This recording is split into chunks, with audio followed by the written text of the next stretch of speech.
孙悟空与太上老君道别，离开清欢，独自在三界之中游历。3年时间，他就这样漫无目的的瞎走。这天，孙悟空来到了灌江口附近，想着去二郎神杨戬那里看看，毕竟自己和杨戬关系还是很不错的，而且杨戬和天庭其他神仙不一样，与孙悟空很合得来。就这样，孙悟空慢悠悠地向灌江口二郎神的道场飞去。不久，孙悟空就来到了灌江口，但是第一个见到的却不是二郎神，而是哪吒这个天庭反骨仔。哪吒笑呵呵地说道：“猴子，怎么长时间没见？你现在实力强的我都看不透了。”孙悟空闻言笑了笑说道：“你也进步不小啊。”哪吒哈哈一笑，丝毫不谦虚地说道：“那是当然了，我和二哥现在都是准圣初期。”孙悟空心道：若非菩提祖师赠予自己混沌莲子，现在自己也和哪吒杨戬一样在准圣初期。这时杨戬也飞了出来，对着哪吒说道：“你这小子也不知道等我一下。”接着就招呼着孙悟空往里走。哪吒说道：“二哥，你能看清猴子的境界吗？”二郎神闻言向孙悟空看去，发现自己竟然也看不清孙悟空的境界。孙悟空笑道：“二位兄弟不必惊讶，俺老孙不过是先行一步罢了。”杨戬闻言点了点头说道：“恭喜大圣修为大进。”孙悟空拱手说道：“以我兄弟何须如此客气？”这时哪吒急匆匆地向孙悟空问道：“猴子，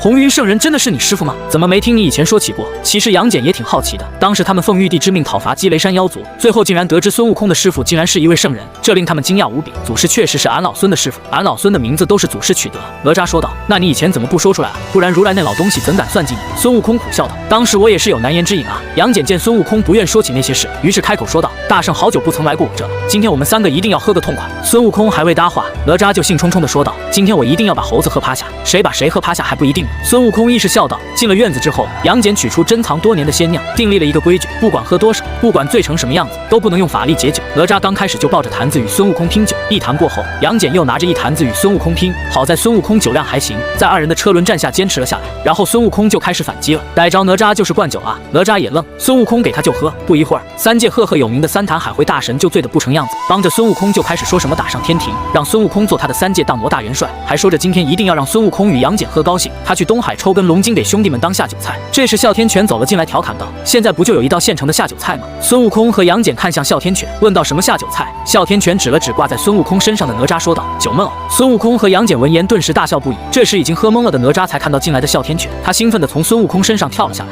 双眼放光地看着哮天犬：“二哥，猴子，我给你们做一个狗肉火锅。”说着就向哮天犬冲去。孙悟空和杨戬这时也喝多了，还没反应过来呢。哮天犬此时以为哪吒没事，拿他开玩笑，也就站在那里不动。直到哪吒拿出火尖枪的那一瞬间，哮天犬才意识到哪吒可能真的喝醉了。哮天犬转身就想跑，可哪吒现在哪能让到嘴的肉飞了，提起火尖枪就向前刺去。可能是哪吒喝醉了没瞄准，也可能是哮天犬反应有点慢，哪吒一枪刺在了哮天犬的屁股上，哮天犬顿时仰天长啸。孙悟空和杨戬被哮天犬这么一喊，醉意全无，赶紧上前拉开哪吒。可此时的哪吒显然已经进入了六亲不认的状态，谁也拦不住，一边追着哮天犬，一边还喊着：“今天我就要请我兄弟们吃狗肉火锅，谁拦我都不行。”无奈之下，孙悟空一身法力运转，强行压制住哪吒。这时哪吒转头，眼神迷离地看着孙悟空说道：“哪里来的猴子？”然后又自顾自地小声说道：“听说猴脑也挺好吃的，不知道我那2个兄弟愿不愿意吃？”不对，孙悟空也是猴子，他应该不喜欢吃。孙悟空闻言又气又无奈，心道自己给这傻小子灌这么多酒干嘛？现在都喝傻了。这时哮天犬见哪吒被孙悟空控制住了，于是捂着屁股跑过来说道：“哪吒，你咋不请二爷喝大圣吃藕啊？喝酒吃藕可好吃了。”哪吒恍然大悟说道：“对啊，这么麻烦干嘛？我们吃藕好了，我这副身体就是莲藕所化，反正我有3头6臂，今天掰下来2胳膊给兄弟们助兴。”说着就要去用自己的左手去掰自己的右胳膊。孙悟空连忙制止了哪吒。这时二郎神也运转法力帮哪吒逼出了酒气。哪吒也清醒了过来，他瞪着他那单纯的大眼睛对孙悟空说道：“猴子，你禁不住我干嘛？”孙悟空见哪吒已经清醒，便解开了对哪吒的禁锢。这时哪吒说道：“都站着干嘛？继续喝啊！”孙悟空想起哪吒刚才要吃自己脑子的事儿，没好气的说道：“喝你大爷！俺老孙以后再和你喝酒，我就是哮天犬。”说完就向屋子里走去。哪吒不解地看向杨戬与哮天犬说道：“他这是怎么了？像吃了炮仗一样？”哮天犬，你捂住屁股干嘛？得痔疮了？哮天犬顿时双目通红，要不是一旁有杨戬拦着，他绝对上去与哪吒打一架，以此明志。杨戬对着哪吒说道：“哪吒啊，听二哥的话，以后这酒咱就别喝了。”孙悟空这几天一直待在灌江口，但是这几天再也没有提过酒字。反正孙悟空这回算是长记性了，以后跟谁喝都不跟哪吒喝酒。这天，孙悟空正帮哪吒回忆那天所做的壮举，杨戬忽然全副武装的走了出来。“二哥，你这是要干嘛？”哪吒早就不想听孙悟空在这里给他接底了，现在正好转移话题。刚接到天庭的消息，100里外的一座孤山似乎有魔物，我去看看。杨戬答道。哪吒闻言更是惊喜，连忙说道：“我也去。”哪吒这个好战分子一听有架打，顿时兴奋了。杨戬无奈的笑了笑，看着孙悟空说道：“大圣，要不也一起过去看看？”孙悟空想着闲着也是闲着，就答应下来。杨戬叫上哮天犬，他们就出发了。路上，哮天犬对哪吒说道：“三太子，我寻思我以前也没得罪过你吧？为何你喝醉后就想吃狗肉火锅？”哪吒不好意思的笑了笑，悻悻的说道：“那不是喝醉了吗？哮天犬，你放心，以后跟着我混，有我哪吒一口肉吃，就有你一口汤喝。”哮天犬闻言翻了翻白眼，说道：“还是算了吧，我跟着二爷挺好的，跟着你以后吃的肉怕都是狗肉。”这时孙悟空插嘴说道：“哮天犬，他吃你的肉已经算是仁慈了，这小子都想吃我的脑子呢。”杨戬见哪吒被孙悟空和哮天犬挤兑的不好意思，于是开口说道：“别开玩笑，前面就是那座孤山了，我们去看看到底是怎么回事。”孙悟空与哮天犬也不再调侃哪吒，众人压下云头，落在那座孤山山顶。哪吒说道：“二哥，你那舅舅是不是老糊涂？这座山上明明什么都没有啊！”杨戬也低头陷入了沉思，心想天庭不会弄错了吧？这时孙悟空说道：“不对劲。”众人闻言皆看向孙悟空。杨戬问道：“大圣有什么发现吗？”孙悟空说道：“你们散出神识感受，能发现这座山上有活物吗？”哪吒说道：“我不是说了吗？什么都没有。”孙悟空说道：“对啊，什么都没有。偌大的一座山，连一个虫子都没有，你不觉得奇怪吗？”杨戬顿时恍然说道：“大圣说的对，看来那魔物应该是藏起来了。你们到底想说什么啊？我怎么听不懂？要不说哪吒是莲藕做的呢？这小子是真的没有正常的思维。”孙悟空说道：“你去问问哮天犬，看他明不明白。”哪吒看向哮天犬，却收到了哮天犬一个鄙视的眼神。哪吒顿时愤怒了，大喊道：“你们差不多行了，再这样我可就要动手了。”孙悟空笑眯眯地看着哪吒，眼神极具挑衅意味：“你来啊，反正你也打不过我。”哮天犬此时也变回原形，摇着尾巴跑到杨戬身后，眼神不屑地看着哪吒，意思很明确：老子有靠山。杨戬笑道：“都别闹了，先找那邪魔的下落。哮天，你鼻子灵，试试能不能找到。”哮天犬闻言用自己的鼻子闻了一番，但是没有丝毫的发现。杨戬见哮天犬不起作用，于是对孙悟空和哪吒说道：“那我们4个分头找。”孙悟空和哪吒点了点头，答应了杨戬的提议。然后他们4个分头从山顶向山下找去。孙悟空觉得这座山有一种诡异的气息，但他又说不出来这种气息来自哪里。孙悟空就这样向山下走去，没有任何发现。走着走着，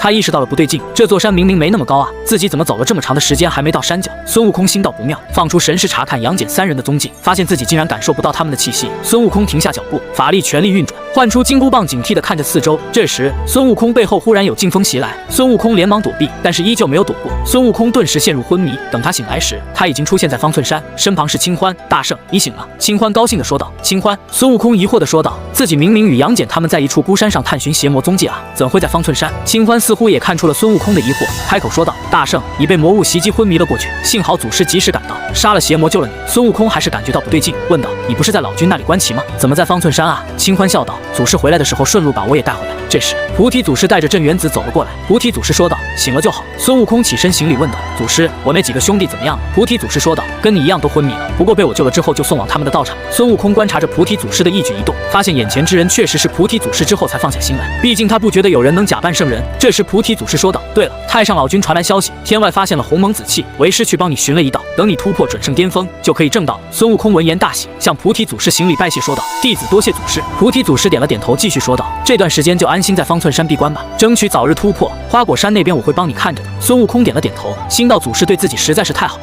就这样，孙悟空每天就留在了方寸上修行，闲暇时带着清欢在方寸山上游玩，日子过得很快乐。与此同时，哪吒也回到了陈塘关，李靖也死而复生了，对他也特别好，不再像以前一样把他当作祸星。一家人过上了幸福美满的日子。杨戬这边也是回到了小时候，玉帝认可了他的父亲杨天佑，还接他们一家去了天庭。他们一家人也和和美美的在天庭生活。哮天犬的现在依旧跟在杨戬身边，他和杨戬一起游历3界，降妖除魔。此时的黑暗处，一双冒着幽光的眼睛正看着孤山上的孙悟空他们。另一边，天庭凌霄宝殿，玉帝高坐殿上，太白金星站在殿中低头看着脚尖。玉帝此时也是神游天外，想着自从元始天尊等圣人坐镇4大部洲之后，自己这个玉帝当的是越来越有名无实了。前一段时间听说下界有妖魔踪迹，自己让人通知自己那便宜外甥杨戬前去查看，可这么长时间过去了，竟然没有消息传来。玉帝想着，难道是自己这个外甥又到叛逆期了，连拿自己亲舅舅的话都不听了？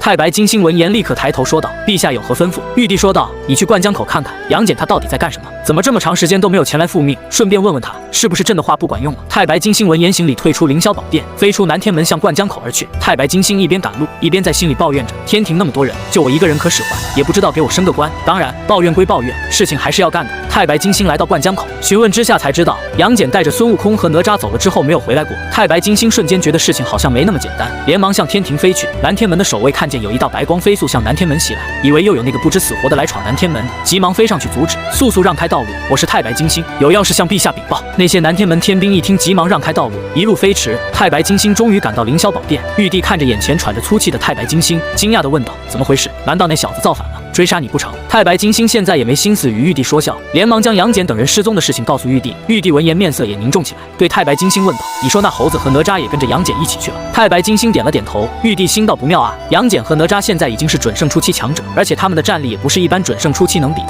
更何况还有孙悟空这个准圣后期的强者一同前往。若是他们三人都失踪了的话，那么那个魔头的实力最少也是准圣巅峰的修为，一个准圣巅峰的邪魔隐藏在三界之中，这是闹大了。玉帝没有立即派兵营救孙悟空等人，而是独自一人离开凌霄宝殿，向兜率宫而去。兜率宫本来是太清圣人的化身太上老君的道场，元始天尊作为太上老君的师弟，也就待在那里。现在的兜率宫里住着元始天尊，事关邪魔，玉帝自然要将此事禀告圣人。兜率宫内，元始天尊听闻玉帝的话后，缓缓说道：“你先带着天兵前去，若有危险，我自会前来。”玉帝闻言退出兜率宫，回到凌霄宝殿，叫来紫薇、勾陈二位大帝，与他一同前往下界去诛杀邪魔。因为不知邪魔数量，但是应该不会太多，甚至有可能只有1、2个强大的邪魔。玉帝就没有带天兵天将，在准圣实力的邪魔面前，那些天兵天将连炮灰都算不上。知道事情紧急，玉帝带着2位大帝急匆匆地向下界赶去。巫山之上，孙悟空他们现在都还处在幻境之中，黑暗之中，那双冒着幽光的眼睛一直在盯着他们。终于，那双眼睛的主人从黑暗之中走了出来，他长得极其俊朗，一双眼睛极其魅惑。他先来到孙悟空旁边，邪笑着说道：“准圣后期的实力，味道应该不错。”说着便张开自己的嘴巴，想把孙悟空直接吞下去。此时他那张俊朗的面庞变得极为狰狞，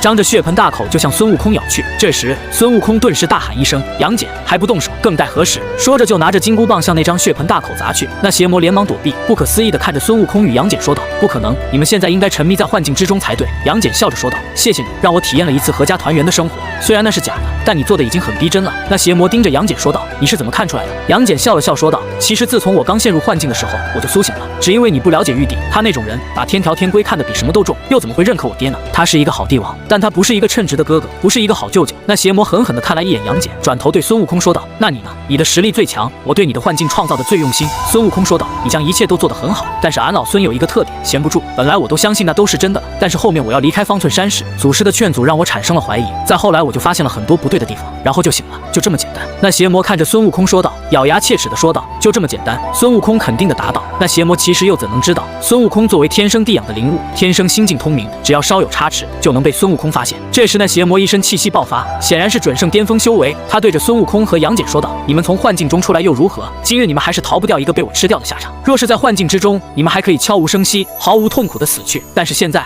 你们将会死得非常痛苦。”孙悟空与杨戬闻言，一身法力运转，准备与这邪魔决战。虽然他们两个知道他们获胜的希望不大，大胆邪魔竟敢进入三界。玉帝的声音突然从天空中传来，那邪魔并不惊慌，反而看着玉帝以及紫薇和勾陈说道：“3个鼠辈，明明刚才就到了，现在终于舍得出来了。”杨戬闻言看向玉帝，玉帝心虚的不敢与杨戬对视。其实他来的时候正是杨戬说他的时候，他就躲在外面听了一会儿自己这个外甥对自己的评价。现在虽然被拆穿了，但是作为三界主宰的他，是不会承认自己偷听这件事的。玉帝向那邪魔喝道：“大胆邪魔，休要妖言惑众！今日朕便替天行道，诛杀你这邪魔！”孙悟空看着义正言辞的玉帝，小声嘀咕道：“好啊，为了面子，现在要杀人灭口了。”那邪魔闻言也不惧怕，反而说道：“确实，我不是你玉帝的对手，你要杀我易如反掌。”玉帝冷笑道：“既然知道，那你还敢来我三界作乱？作乱！我来到三界又一段时间了，你可曾听过我何时做过乱？”玉帝闻言心中想到，这段时间三界确实风平浪静。那邪魔继续说道：“我来你三界不过是想看看当年我族3位老祖是怎么败的而已，现在看了看三界，确实令我很失望。”玉帝闻言脸色大变，天外邪魔竟然是一个族群，三界一直以为只有当年那3个，但是那个出手就走鲲鹏的邪魔打破了三界众生的猜想，但是现在这个邪魔竟然亲口承认天外邪魔是一个族群，这是玉帝不能接受的，或者说这是三界不能接受的。曾经只有3个天外邪魔，就让三界损失惨重，红军道祖更是以身补了天道，现在的三界又拿什么来对抗如此强大的天外邪魔？那邪魔看了孙悟空一眼，说道：“你不错，等我圣族占领三界的时候，你会是我的第一个奴隶。”孙悟空冷冷地看着那个邪魔，缓缓说道：“大言不惭的家伙，今天你以为你走得了？”玉帝等人闻言也是死死地盯着那个邪魔，准备将他留在这里。那邪魔并没有理会玉帝等人，而是对孙悟空说道：“记好了，我叫冥王。”然后转头看着玉帝等人说道：“各位在这里纠缠了这么久，不会还没看出我只是一个化身吧？”玉帝等人闻言大惊，他们确实没有发现眼前的邪魔竟然是一个化身，不是本尊。孙悟空此时也很惊讶，化身就已经是准圣巅峰了，那本尊岂不是圣人？那邪魔笑了笑说道：“各位好好享受现在的时光吧，在不久的将来，你们将会迎来圣族的统治，那时候也不知道你们能活下来几个。”说完之后，那道邪魔的化身就化作星光散去。玉帝现在心情十分凝重，现在的局势看来对三界很不利啊。这时还处于幻境中的哪吒与哮天犬也相继醒来，哮天犬看见杨戬，立马飞奔过来，而哪吒现在却像个孩子一样坐在地上，哭着喊道：“爹娘，你们不要走啊，不要丢下我！”玉帝和勾陈、紫薇惊异地看了过去，哪吒和李靖的关系那是三界皆知的差。那次围剿鲲鹏时李靖被打死后，举办丧事哪吒都没参加。现在哪吒为何会这样呢？经历过幻境的孙悟空和杨戬对视一眼，心道哪个孩子不想有爹娘疼爱呢？哪怕哪吒现在已经是准圣强者，三界闻名的三坛海会大神，但童年时家庭所造成的遗憾是不可弥补的。剔骨还父，割肉还母，听起来恩怨分明，但谁还能记得当时的哪吒还是一个孩子？这样做的时候，也在他的道心中割开一道裂痕。如果哪吒一直过不了心里的那道坎，那么哪吒以后必定会随着修为的提高而产生心魔，最后的下场就是走火入魔，生死道消。杨戬走了过去，扶起坐在地上哭泣的哪吒，帮他擦干了脸上的眼泪。杨戬并没有说话，只是将哪吒带在了自己的身边。这时玉帝说道：“如果没事的话，你们就跟我去一趟天庭吧，向圣人将这件事情禀告上去。”毕竟玉帝来了后没说几句话，那邪魔的化身就自行散去了。他并不了解事情的始末。杨戬点了点头，算是答应了下来。这时玉帝看向孙悟空，孙悟空犹豫了一下，也点了点头。见众人都答应了，玉帝便带着他们向天庭飞去。孙悟空心中想到，当年自己突破准圣之时出手对付自己，好像就是这个元始天尊吧？这回自己倒要会一会这个元始天尊，看看他究竟是个什么样的圣人。就这样，玉帝带着他们来到兜率宫外，然后自己一人进去禀告了。过了一会儿，玉帝传音叫紫薇、勾陈二位大帝，还有哪吒与杨戬进去，但是并没有叫孙悟空。玉帝还好心对孙悟空说道：“圣人没有传你，你且安心等待。”玉帝实在是对孙悟空太熟悉了。孙悟空本就桀骜暴躁，刚就因为王母娘娘蟠桃宴没请他，这货就敢大闹天宫。现在元始天尊将所有人都叫进去了，就剩孙悟空和哮天犬在外。孙悟空心中自然不忿，况且元始天尊在孙悟空渡劫之时就针对过他。玉帝实在是怕孙悟空现在来一出大闹兜率宫。确实，现在孙悟空心中却是很愤怒，但是现在的他不再是以前那个不知天高地厚的猴子了。现在的他能在自己实力不足之前压下自己心中的愤怒。孙悟空知道一切来自他们的羞辱，追究其本源就是自己的实力不足。若是自己现在足够强大，现在元始天尊敢如此羞辱自己，敢将自己与哮天犬同列。哮天犬倒是心大，反而劝着孙悟空说道：“大圣，千万别生气啊，这里可是圣人道场。”孙悟空知道哮天犬是好心，给了他一个放心的眼神，然后就闭上眼睛，静静地站在兜率宫外。兜率宫内，元始天尊听完了众人的对此次邪魔事件的描述，点了点头后说道：“我知道了，你们退下吧。”这时众人就要退出去，杨戬却是一副欲言又止的样子。元始天尊看到后对杨戬说道：“你还有什么要说的吗？”其实元始天尊对杨戬这个阐教三代弟子中的领军人物还是很认可的。杨戬上前说道：“启禀师祖，孙悟空还在兜率宫外等候圣人召见呢。”玉帝更是气急，心道元始天尊这是摆明了不想见孙悟空，你偏偏提他干嘛？生怕元始天尊不生气是吧？果然，元始天尊听到杨戬的话后，面色冷了下来，说道：“作为阐教弟子，以后少跟那些披毛戴角之辈来往。”杨戬还想说话，但是被玉帝用眼神制止了。众人出来之后，玉帝来到孙悟空身边，叹了口气说道：“去朕的凌霄宝殿坐坐吧。”孙悟空点了点头，然后一行人就向凌霄宝殿飞去。凌霄宝殿之上，玉帝高坐宝座之上，下面站着孙悟空、杨戬、哪吒、太白金星以及哮天犬。紫薇和勾陈二位大帝已经回自己的道场了。玉帝看着现在脸色平静的孙悟空，心道这猴子看来现在成长不少，不然元始天尊如此羞辱他，按他以前的脾气，不得给兜率宫给拆了。玉帝开口说道：“猴子，你最近有什么打算啊？”玉帝本想劝一下孙悟空的，但是见孙悟空好像能控制住自己，于是也就识趣的没有提起那件事。我能有什么打算？就在这三界中各处转转呗。孙悟空虽然不知道玉帝这么问是打了什么主意，但也知道这老货现在应该不会算计自己，毕竟他现在知道自己的师傅是菩提祖师，是一个圣人。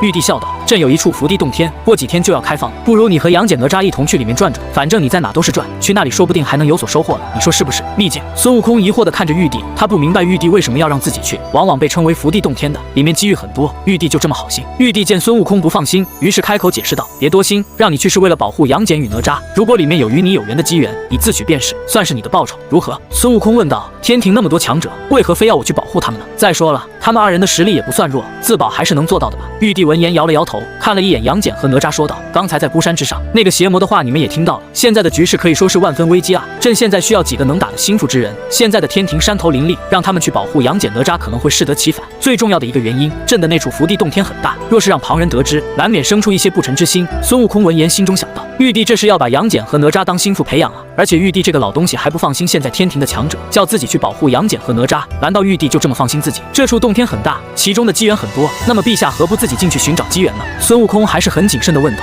也不怪他谨慎，毕竟像玉帝这样的老狐狸实在是太能算计了。玉帝笑骂道：“你这猴子，现在怎么变得这样不干脆？昔日里大闹天宫时的豪气云干到哪里去了？朕实话跟你说吧，在朕还没突破准圣巅峰之前，就一直在那处福地洞天之内修炼。现在朕唯一的需求就是成圣，但是那处洞天并不能帮到我，让你与杨戬、哪吒同去，是给你一份机缘，你还这么不爽利？你要是不去，朕就重新找一个。”孙悟空闻言连忙肯定地说道：“去，俺老孙这不是被你们算计怕了吗？”孙悟空想了想，反正一同前去的还有杨戬，玉帝总不能算计自己的亲外甥吧？好，那就这样决定了，你们先下去准备一下，过几天洞天开放，我见太白去通知你们。众人闻言都答应了。孙悟空与杨戬、哪吒离开凌霄宝殿之后，杨戬问道：“猴子，这几天我们先去灌江口吧？”孙悟空想了想，说道：“先不了，我先回一趟花果山，然后再来灌江口与你们会合。”孙悟空有自己的打算，杨戬也不挽留，带着哪吒向灌江口飞去。孙悟空则是独自飞向花果山。他本来想着去一趟北俱泸州的，但是现在又来不及了，只能等从洞天出来之后前去。凌霄宝殿之上，玉帝对着太白金星说道：“你说我将那处洞天暴露出来，究竟是好是坏？”太白金星闻言，不假思索地说道：“陛下既然已经做出决定，又何必如此苦恼呢？”玉帝看了太白金星一眼，说道：“这回你也跟着他们一起去吧，说不定能让你突破准圣。毕竟太白金星跟了自己这么多年，虽然这老货有时候会在心中偷偷地骂自己几句，但是自己交给他的每一个任务，他都会尽心尽力地完成。既然太白金星跟着自己任劳任怨这么多年，自己自然也不会吝啬。”太白金星拱手说道：“老臣多谢陛下。”玉帝摆了摆手，叫太白金星退了下去。这时整个凌霄宝殿就剩下玉帝一个人。玉帝看着空落落的凌霄宝殿，自言自语地说道：“又是一个亮节啊！道祖当年将这处洞天交给我的时候说，这个亮节将会让圣人跌落神坛，让三界众生真正的平等。朕对这个亮节之后的时代很是期待啊！希望亮节过后，朕还能活着，那么朕将带着三界走向一个新的高度。”玉帝对自己很有信心，只要没有圣人的钳制，他相信自己会成为开天辟地以来最为英明的三界之主。待到秋来9月8，我花开后百花杀啊！此时孙悟空正在去花果山的路上，他知道玉帝这般安排并没有表面上这么简单，但是他现在也猜不透玉帝的心思，他也懒得去猜，反正进入洞天对自己来说是一个好机会，一个突破准圣巅峰的好机会。管他玉帝如何算计，只要自己能突破，能提高自己的实力，被他算计一会又如何？其实孙悟空这段时间也感觉到了一丝不对劲，无论是圣人坐镇4大部洲，还是老君赠本，还有玉帝这次的举动都很反常，加上在孤山之上那个邪魔所透露出来的信息，让孙悟空意识到，如今表面上看似风平浪静的三界，其实是暗流涌动。但孙悟空疑惑的是，为何灵山没有丝毫动静？要知道以前在三界中跳得最欢的就是灵山的那一众佛陀菩萨，如今佛门圣人准提亲自坐镇灵山，而他们却没有任何消息传来，这是极不正常的。花果山道，孙悟空也不想纠结这些莫须有的东西，他现在只想提高自己的实力，那样等以后一切都摆在桌面上的时候，他唯有一句话：任其风吹浪吹，我自一棒破之。来到花果山后，孙悟空与马元帅招呼一声后就进入洞府闭关。待到孙悟空盘坐于地，收紧心神，出来吧。四周寂寥无声，并没有人回应孙悟空。你能瞒得过玉帝，但你是瞒不过我的。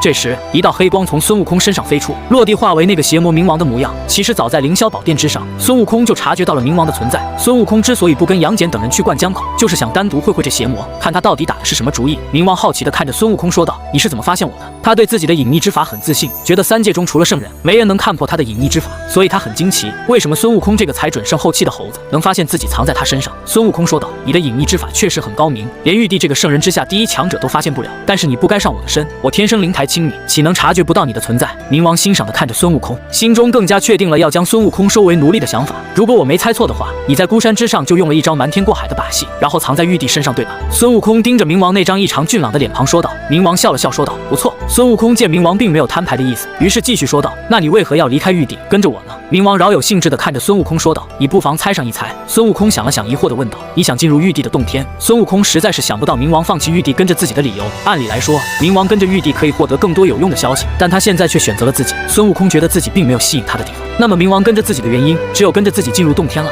冥王看着孙悟空说道：“你猜的都对，你将我的计划都说了出来，难道就不怕我杀了你？别忘了，现在可没有玉帝，你一个准圣后期在我面前还不够看。”孙悟空闻言嗤笑道：“你未免也太高估你自己了吧？还是说你小看了俺老孙？在那孤山之上，你为了瞒过玉帝，至少散去了9成功力吧？不知现在的你能接住俺老孙几棒呢？”冥王闻言面色肃穆地对孙悟空说道：“你很聪明，我现在的实力确实不是你的对手。当时在孤山之上，他散去的功力何止9成，不然又怎能骗过玉帝这只老狐狸？”孙悟空冷笑道：“那既然如此，你就永远的留下来吧。”说完就挥舞着金箍棒向冥王砸去。但是孙悟空一棒落下，并没有打到冥王身上，而是被一道黑光给挡住了。冥王的身影被黑光笼罩，他邪笑着对孙悟空说道：“孙悟空，我记住你了，我很期待我们下次见面。”说完后，冥王就被那道黑光包裹着冲出三界，去往了天外。孙悟空收起金箍棒，凝视着黑光消失的方向。他不知道冥王口中的下次见面是什么时候，或许那个时候三界将会迎来一场浩大的灾难。他现在唯一要做的就是提高自己的实力，让他在面对浩劫之时增添几分底气。接下来的几天，孙悟空就待在花果山，每天教导花果山的猴子们修行。这一天，太白金星来到了花果山，孙悟空知道自己又要走了，交代马元帅看好家之后，孙悟空就和太白金星向灌江口赶去。老官儿，玉帝的这个洞天你进去过没有？孙悟空向一旁的太白金星问道。太白金星知道这是孙悟空想在他口中打探消息，于是苦笑着说道：“大圣，我这次也是托了你和二郎真君的福，不然我哪能去这等洞天福地啊？以前我都不知道玉帝手里有这么个洞天。”孙悟空听到太白金星的话后，心道这个洞天一定不一般，不然玉帝那个老东西不可能不告诉他的心腹太白金星。老官儿，那这洞天在哪里？孙悟空继续问道。太白金星笑了笑，指向东海的方向。孙悟空心中更加确定了这个洞天的不凡。玉帝将洞天安置在东海，都没放在天庭。要是自己有好东西，一定会放在自己的眼皮子底下。玉帝将洞天放在东海的原因，要么是这个洞天对他来说无所谓，要么就是他怕将这个洞天安置在天庭被有心人窥视。显然，能让孙悟空和杨戬前去的洞天，已经排除了第一个可能。那么这个洞天的价值就值得好好思考一下。能让玉帝将一个这么珍贵的东西不敢放在自己身边的人，一定是玉帝得罪不起的人。玉帝身为三界主宰，圣人之下第一强者，他得罪不起的人，用2只手都能数得过来，无非是三界为数不多的几个圣人而已。孙悟空越想越心惊，能让圣人都窥视的洞天，里面究竟藏着多大的机缘？玉帝就忍心将自己与杨戬送进去，哪怕杨戬是他亲外甥也不应该啊！在三界这个弱肉强食的世界，这等机缘别说是亲外甥，就是亲爹要抢都得拼命。这时，太白金星出声打断了孙悟空的沉思：“大圣，灌江口到了。”孙悟空收回心神，想着走一步看一步吧，反正自己里外不吃亏，就算什么也得不到也没什么，就当是游历。孙悟空与太白金星来到灌江口，叫上杨戬和哪吒。哪吒显然已经从那日幻境给他带来的悲伤中走出来了，兴冲冲地对孙悟空说道：“猴子，这回去洞天我一定会得到好的机缘，然后赶上你的。”孙悟空笑了笑，没有将自己内心的猜测说出来，只是说道：“好好好，你尽快赶上来，俺老孙和你痛痛快快地打一场，不然现在跟你切磋都要收着打。”就这样，孙悟空一行就向东海飞去。到了东海之后，太白金星带着孙悟空他们一直往东海深处行去，一直到了东海海眼。太白金星说道：“就是这里了。”太白金星拿出一道玉符，向其中注入法力，那道玉符顿时消失，他们眼前出现一道炫彩的光门，东海海底顿时波涛汹涌。太白金星大声说道：“快快进入！”说完就朝光门飞去。孙悟空等人也是立刻向那道光门飞去。他们进去之后，光门顿时消失，东海又恢复了以往的平静。光门内，孙悟空一行人看着眼前荒凉的洞天，陷入了沉思。落在他们眼中的是无边的荒原，天空中并没有太阳，甚至连天空都像是被陨石击穿的一样，出现了数不尽的大窟窿。孙悟空转头看着太白金星问道：“老官儿，你不会是走错了吧？”不是孙悟空怀疑太白金星，而是眼前的这副洞天实在是太破，与他想象中的顶级洞天简直是天差地别。杨戬和哪吒也一脸疑惑地看着太白金星，他们也不觉得玉帝所说的洞天是眼前这个破败的模样。太白金星此时也很疑惑，自己明明是按照玉帝的意思做的啊，怎么会是这样呢？这时的他暂时也想不明白，但是看着孙悟空等人疑惑的眼神，他只能硬着头皮说道：“应该就是这个，我们先去探索一番，说不定会有意想不到的收获。”孙悟空此时怀疑地看着太白金星说道：“你这老官不会在哄骗我吧？大圣说的这是什么话？我哪里敢哄骗大圣啊？我们往里走走，前面一定有大机缘等着我们。”见太白金星如此信誓旦旦，孙悟空说道：“好，那俺老孙就暂且相信你老官一回。可你若是敢哄骗于我，那俺老孙的金箍棒可不认人。”太白金星闻言虽然面色平静，但是心里却是异常慌张。他现在只能在心底默默祈祷，玉皇大帝不要坑他，不然他的这把老骨头可挨不住孙悟空的一棒子了。众人向前飞行，但不管他们怎么飞，一直都飞不出这片荒原地界。哪吒终于忍不住了，对着太白金星抱怨道：“咱们这么走，什么时候是个头？玉帝那个老东西不会是拿我们寻开心吧？”未待太白金星说话，杨戬就先说道：“多一点耐心，好机缘岂是那么容易就能得到的？”就这样，他们在这片荒原足足飞了半个月，哪怕是杨戬和太白金星现在也撑不住了，都觉得这片荒原是飞不出去的。孙悟空已经接受了被玉帝耍了的现实，说道：“我看咱们也别找了，玉帝那个老小子真拿我们寻开心呢。老官儿，带我们出去吧，我要去找玉帝老儿算账。”哪吒闻言也骂骂咧咧地说道：“对，出去以后咱们就直奔天庭，要玉帝给我们一个交代。”杨戬也觉得自己这个亲舅舅有点过分了，可此时的太白金星却闭口不言，满头大汗地看着孙悟空他们。孙悟空见状不解地问道：“带路啊，看着我们干嘛？”太白金星像长在那里一样，动都不带动的，支支吾吾的也说不出来话。孙悟空见太白金星这副姿态，瞬间想到了一个可能：玉帝那老东西不会没告诉你怎么出去吧？孙悟空不敢置信地问道：“陛下确实只告诉了我怎么进来。”太白金星说道。孙悟空等人闻言顿时石化，一时间竟然不知道该说什么。这时哪吒这个暴脾气瞬间爆发，手持火尖枪就向天空中刺去。孙悟空与杨戬也没有阻拦，他们知道哪怕这片天地破败不堪，以他们现在的实力，想打破这片天地那是痴心妄想。但是接下来发生的一幕却是让他们瞪大了眼球，哪吒竟然真的把天空打破了。孙悟空和杨戬不可思议地看着哪吒，心道这小子难道是一个隐藏的大佬？而此时的哪吒也是很猛，自己就是发泄一下，怎么就将天空打破了呢？难道自己对自己实力的认知一直是错的？这时这片天地开始破碎，哪吒的那一击就像打在一块完整的玻璃上一样，引得整个天地破裂。随着这片天地的破裂消失，一个恢宏大气的宫殿出现在他们面前，整个宫殿散发出极其强大的威压，让人生出一种顶礼膜拜的感觉。孙悟空此时极为震撼，哪怕他面对圣人之时，也没感觉到如此广大的威压。他抬头看去，宫殿门处高悬紫霄宫三字，不可能，绝对不可能！太白金星大声说道：“道祖的紫霄宫在当年道祖以申补天道之时，就在天外消失不见了。”孙悟空说道：“老官儿，你都说了紫霄宫在天外消失了，那眼前这个为什么不能是真正的紫霄宫呢？紫霄宫作为道祖的道场，其中因果之大，哪怕是圣人都不敢接下，玉帝又怎敢将其据为己有？”太白金星说道。